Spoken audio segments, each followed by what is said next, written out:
Hello guys, welcome back on EduHub. So today I am discussing about COVID-19 and its impact on agriculture. My name is Shubham Agrawal. I have done MBA Agribusiness from Symbiosis International University. So hope you all are fine. You are at home. So I want to begin this video with one quote from Jawaharlal Nehru. He said, "Everything can wait, but not agriculture." Hope you can also relate this. In this time, you also need food, which is very desperately. So you are waiting for everything, but not for food. And initially we'll discuss about COVID-19. Here you can see it is a fast spreading virus. It has 4 stages of transmission through travel history. So it came in India through travel history. From local transmission, it is spreaded in India, and hope from God grace we are not in community transmission. And the fourth stage is epidemic in the country. The source is WHO, World Health Organization. Coming to impact on agriculture, the large impact of this coronavirus is in agriculture supply chain interruption. So here I am including each and every point.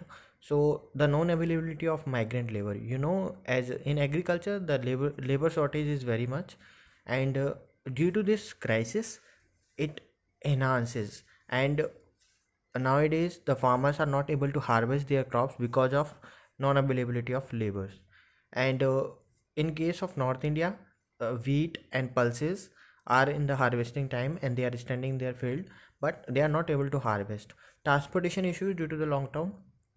You all know transportation is not easy on the roads because of this lockdown, and the cost of the trucks drivers are increases. They are charging higher amounts for transportation. As well as the good news is from 20th April onwards, the government has given relaxation in agriculture activities, so it is a good news. But due to this, on if we see on field, it is not 100% implementable. Then decline in the market price of the commodities. We and the farmers are not the one who can decide the market price. So it is decided by the government bodies and the demand and supply. So that there is a decline in the market price of the commodity because the producer is not reaching at their in the market at the optimum time. And as well as you can ask one question, how the market price are declining. Because demand is higher and we are able to pay the higher amount, but why farmer is getting less price? Because the rules and regulations are not structured, they are not well implemented. Next is hotel, restaurant, street shops are closed.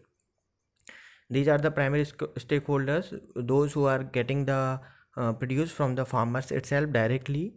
I will take one example like Reliance Retail, Flipkart, the Big Basket, then these grocery stores, grocers.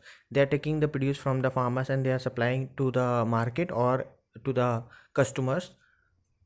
Then poultry industry, this coronavirus, one assumption is that by eating meat it is spread. So the poultry industry is very much impacted because of this. Then coming to measures could be taken. What could be the measures? The assistance package to the farmers. The minimum assistance should be provided to the farmers for their livelihood. Then e-commerce should be increased, like I earlier said. These Flipkart, Amazons, Big Basket, all these should be encouraged so that the produce should be available to the consumers and to the mandis.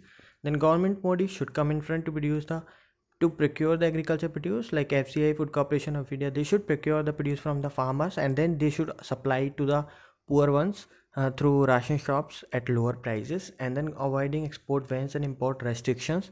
So we should avoid these things like export and import. As there is a necessity, we should inculcate these things in our system to overcome the problems. And then spending at least 4 to 5% of India's GDP. Government has announced $22 billion relief package, which is only about 0.85% of their GDP. But if you see the developed countries, they have spent 10 to 12% of their GDPs on agriculture. But we should at least spend 4 to 5% of India's GDP. The large number of the people are dependent on the agriculture, but we are not spending that much which is required. Then coming, this is the last.